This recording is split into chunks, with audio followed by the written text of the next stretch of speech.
Dans les quelques démonstrations qui vont suivre, je vais passer en revue quelques logiciels comme Photoshop, Illustrator, InDesign, Premiere, After Effects, et je vais créer des images et faire du transfert d'un logiciel à l'autre.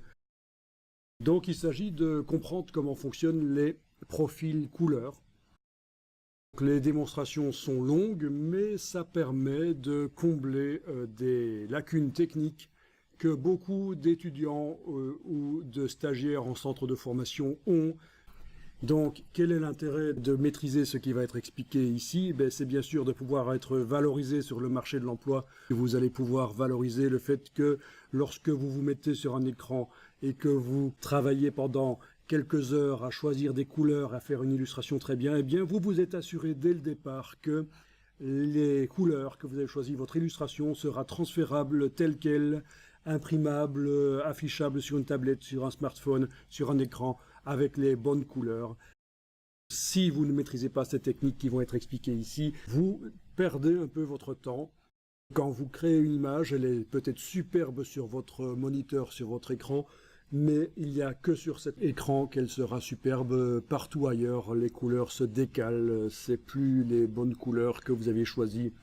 Méfiez-vous des gens qui vont vous dire que c'est inévitable que quand on imprime, les couleurs changent. C'est faux. C'est faux, c'était vrai avant les années 90, avant que Apple, Adobe et Heidelberg mettent au point cette technique qu'on a appelée Color Sync, d'abord sur Mac et puis ICM sur PC. Depuis le milieu des années 2000, c'est vraiment regrettable si vous n'utilisez pas ces techniques-ci. Alors vous allez peut-être me dire, mais on ne m'a jamais appris ça dans l'école. Encore une fois, dans les écoles, il y a parfois des dinosaures, mais pas toujours, bien sûr. Il y a des bonnes écoles où on maîtrise ces techniques-là, où on vous enseigne à la fois les capacités pour créer des images qui en jettent, des belles images, et en plus, on vous explique comment faire en sorte qu'elles soient imprimables, transférables, et que ça fonctionne bien.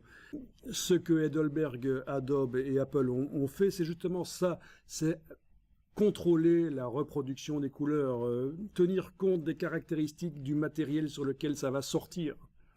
Voilà, peut-être que aussi dans certains milieux, c'est pas si grave. Tant qu'un rouge reste un rouge, un vert reste un vert, c'est bon. Si on est passé d'un vert émeraude à un vert pomme, c'est pas grave dans certains milieux. Je sais que dans le milieu des petites entreprises, quand on a des petits clients, c'est vrai que les décalages couleurs, c'est pas si grave que ça. Mais dès qu'on veut faire du travail un peu plus professionnel, c'est important de maîtriser les choses.